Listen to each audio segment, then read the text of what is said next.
अजीज दोस्तों, अस्सलामु अलैकुम व रहमतुल्लाहि व बरकातुहू।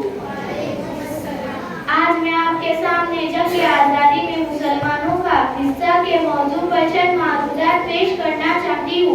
मेरा अजीज दोस्तों, हिंदुस्तान की आज़ादी किसी एक मजहब, एक कौम या एक तबके की जद्दोजहद का नतीजा नहीं, बल्कि उन सरजमीन से मोहब्बत करने वाले लाखों हिंदुस्तानियों की मुश्तरका कुर्बानियों का समर है।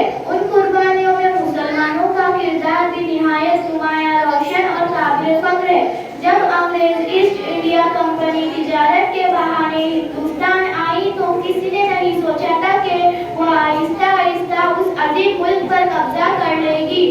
उस वक्त हिंदुस्तान अपनी खुशहाली, इल्म, तहजीब, सनत और तिजारत की वजह से पूरी दुनिया में सोने की चिड़िया कहलाता था, लेकिन अंग्रेजों ने यहाँ की दौलत लूटी, मुकामी सनतों को नुकसान पहुँचाया और अवाम पर अपनी हुक्मरानी कायम कर ली।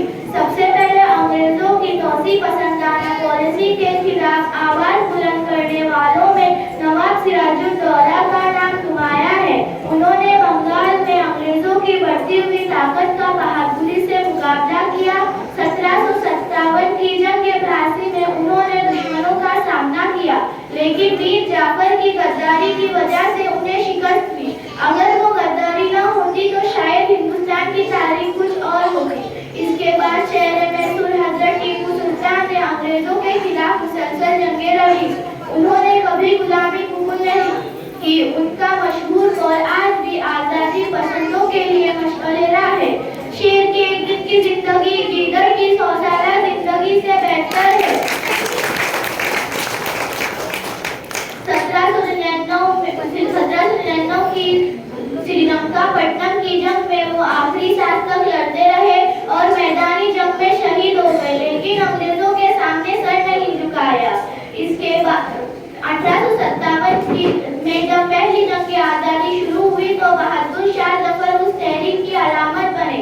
अगरचे वो उम्र रसीदा थे, लेकिन उन्होंने मुजाहिदीन आज़ादी की क़यादत कबूल की।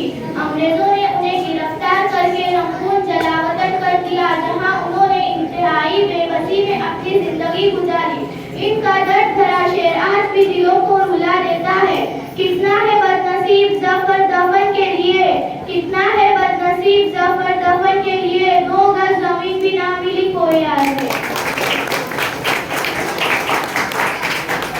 इसी जंग में मौलाना फजलुल हक खैराबादी, मौलाना अहमदुल्लाह शाह फैजाबादी और बेशुमार उलमाओं ने भी अंग्रेजों के खिलाफ आवाज बुलंद की, कैद व बंद की सोबतें बर्दाश्त की और वतन की आज़ादी के लिए हर कुर्बानी दी। बाद में मौलाना अबुल कलाम आजाद ने अपनी उल्मियत, किताबत, सियासी बसीरत से आज़ादी की तहरीक को नई ताकत बख्शी। वो हमेशा हिंदू मुस्लिम इत्तेहादी के दाई रहे और कहते थे कि मजबूत हिंदुस्तान उसी वक्त बन सकता था जब उसके तमाम शहरी मोहब्बत और भाईचारे के साथ रहे। अशफाकुल्लाह खान ने अपने दोस्त राम प्रसाद बिस्मिल के साथ मिलकर अंग्रेजों के खिलाफ जद्दोजहद की।